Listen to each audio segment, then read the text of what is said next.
Somewhere in the hospital of New Delhi, the night of 31st July, with rain pouring heavily, the ooh of a newborn baby could be heard, similar to those in the dramatic 80s Bollywood movies.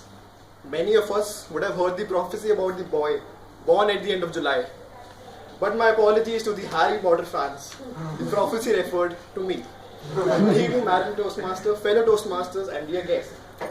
Exactly a month after my birth, if I do remember it correctly, my father bought a holy book about this thick, and it contained the name you could give to his son or daughter. And after a detailed analysis, he chose a rather peculiar name, Jagrit. Hard to grasp in one go? Let me spell it out for you.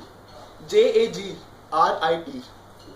I'm often asked to speak my name several times when I meet someone, and I'm glad people ask me to do so.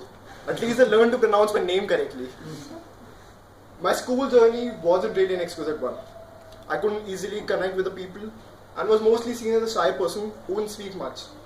Despite that, my parents received some extremely positive remarks on those terrifying PTA meetings.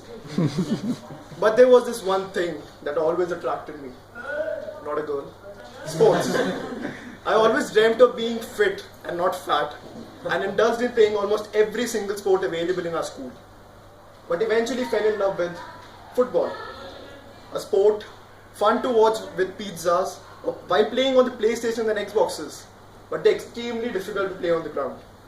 Our coach made us practice until our bones cracked, but that made me realize the true potential of hard work in my life. But life, just like a roller coaster, can be fun 1 minute and terrifying the next. October 1st, 2007 was the last time I heard my dad speak something fluently. Next morning I woke up and found him in the hospital, suffering from a disease I hadn't even heard about till that moment. Paralysis.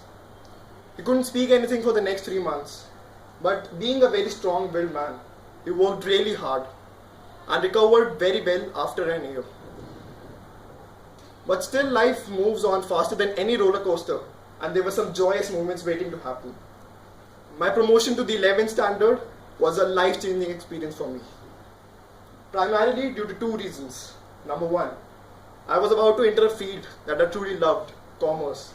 And since we Baniyas have it in our bloods. But the most important reason, a reason which will stay by my side till the day I die, was that I met new people. 3 to be precise. Fun-loving, trustworthy, and football geeks. Asajid and Am being one of them. The 4 of us used to meet every day, and these 3 used to be like the ESPN morning football show, discussing every latest news, every goal from the previous 9 matches, and every transfer. And I used to just sit like this, nodding to everything they said. But that eventually turned me into a football nerd as well, watching all those late night matches while my mother's shouting at me to switch off that idiot box.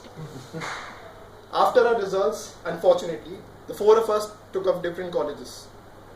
College, Delhi University. A part of my growing up was spent in watching those Bollywood movies, depicting cool college atmosphere, students singing and dancing at any given moment and somehow doing the same steps. They betrayed you, didn't they? And similar to the Lamborghini and the Mercedes driven in the movie Student of the Year, I also started to ride my Activa.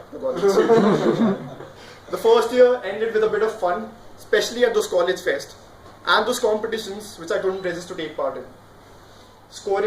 Winning some of them and scoring some good marks at the end of the year. Coming on to my current profession, the Chartered Accountancy course. There's a small story behind it.